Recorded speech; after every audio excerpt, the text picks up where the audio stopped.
अस्सलामुअलैकुम वरहमतुल्लाहि वबरकातुह। यूपी के इलेक्शन के बारे में कुछ बातें हम आपके सामने पेश कर रहे हैं। ध्यान से सुनिए और अपने वोट की अहमियत को आप समझिए। हमने जिन लोगों का बोझ उठा रखा है कि हम इनको जिताएंगे, उनको हराएंगे, मैं आपसे पूछना चाहता हूं कि ये ठेका आपने क्यों लिया है? हम इनको जिताएंगे और उनको हराएंगे। क्या ये सिर्फ हमारी जिम्मेदारी है? क्या सिर्फ और सिर्फ हम यही काम करेंगे? जिन भैया का आप नारा लगाते हैं कि हम उन भैया को जिताएंगे, साइकिल को चलाएंगे, ज़रा आप अपने दिल पर हाथ रखकर ये पूछिए कि उन भैया साहब ने CAA में, NRC और NPR में आपके लिए क्या किया था? हमारी बहनें जो शाहीन बाग में बैठी हुई थी, उनके लिए उन्होंने क्या किया था? कुछ भी नहीं किया था, बल्कि वहां से पार्लियामेंट से वॉक आउट हो गए थे ताकि बीजेपी आसानी के साथ अपना बिल वोटिंग के जरिए पास करवा सके।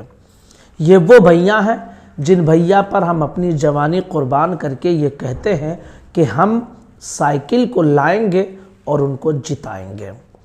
इसी तरह अभी हिजाब का मामला जो कर्नाटक में हुआ है, अखिलेश यादव से जब पूछा गया कि हिजाब के बारे में आपकी क्या राय है, तो वो इंसान गूंगा बन गया, वो इंसान बहरा बन गया। वो कहता है आवाज़ नहीं आ रही है। यकीन ना हो मेरी बात पर तो आप YouTube पर सर्च करके देख लीजिए, अखिलेश यादव ऑन हिजाब। अभी आपको वो क्लिप मिल जाएगी जिसमें उन्होंने कहा कि आवाज़ नहीं आ रही है, जो हमारी आवाज़ ना उठा सके, बल्कि रैलियों में दूसरे समुदाय के लोगों को, ये सिख भाई हैं, ये हिंदू भाई हैं, वो पारसी हैं, वो दलित भाई हैं, सबका नाम लिया जाता है। लेकिन जब मुसलमान लफ्ज़ आता है तो मुसलमान नहीं, एक विशेष वर्ग, विशेष समुदाय, इस तरह कहा जाता है। यानी जिन भैया को नाम लेना पसंद नहीं है हमारा, हम उनको कांधे पर बिठाकर उनको घुमा रहे हैं और उनके वोट के लिए हम जी जान कोशिश कर रहे हैं। मेरे अजीज साथियों, अपने वोट को समझो। अब तक हमारी कोई क़यादत नहीं थी, लेकिन अब हमारे पास एक क़यादत वाली पार्टी मौजूद है। हम उसके साथ जुड़े, अपनी क़यादत को मजबूत करें, अपनी सियासत को मजबूत करें। आप ज़रा देखिए कि जाट वोट कितने हैं, लेकिन RLD उनके लिए एक क़यादत बनी हुई है, सियासत में एक पकड़ है। और यूपी के चुनाव में अखिलेश यादव RLD को लेकर घूम रहे हैं। उनसे ज़्यादा आबादी हमारी है, लेकिन हमारे पास क़यादत नहीं है, तो हमें हमारा नाम लेना भी पसंद नहीं करते हैं। इसलिए ये मत सोचो कि जीतेगा कौन, हारेगा कौन, बनेगी सरकार किसकी, ये मत सोचो, बल्कि ये सोचो कि हम अपनी क़यादत को मजबूत कैसे करेंगे। इस वक्त असदुद्दीन ओवैसी MIM ये पार्टी पूरी ताकत के साथ यूपी में चुनाव लड़ रही है। मैं यूपी के गयूर मुसलमानों से गुजारिश करूंगा, इधर उधर आप मत जाइए, हरगिज मत जाइए। आप अपनी क़यादत, अपनी सदारत, अपनी सियासत को मजबूत कीजिए, इसलिए कि आपकी लड़ाई लड़ने के लिए कोई दूसरा नहीं आएगा। आपकी लड़ाई आपको खुद लड़ना है। आप अपनी सियासत को अगर मजबूत करके रखेंगे तो आप अपनी लड़ाई लड़ सकते हैं।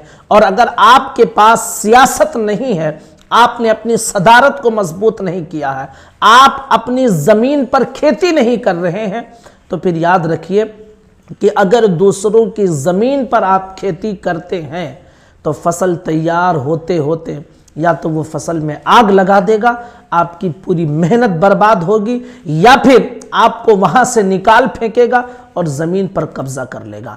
आप अपनी ज़मीन खुद तैयार करें।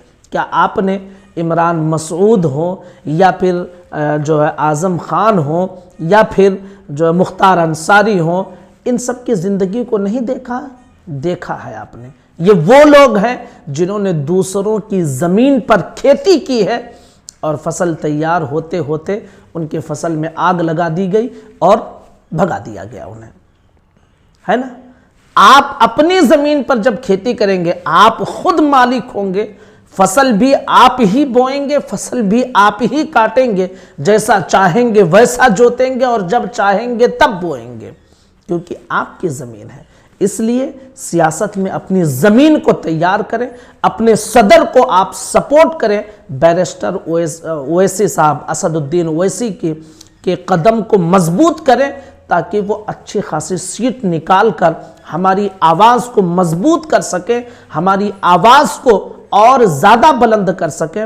वो इंसान मेहनत कर रहा है, हमारी जिम्मेदारी है कि हम उस इंसान को खुले तौर पर सपोर्ट करें। भाड़ में जाएं, कौन जीतेगा कौन हारेगा हमें उससे कोई मतलब नहीं। हमको अपनी सियासत मजबूत करनी है, अपने सदर को सपोर्ट करना है। अगर हमने एक मुश्त में वोट दे दिया ओवैसी को तो यकीन जान लीजिए कि यूपी में बदलाव आएगा।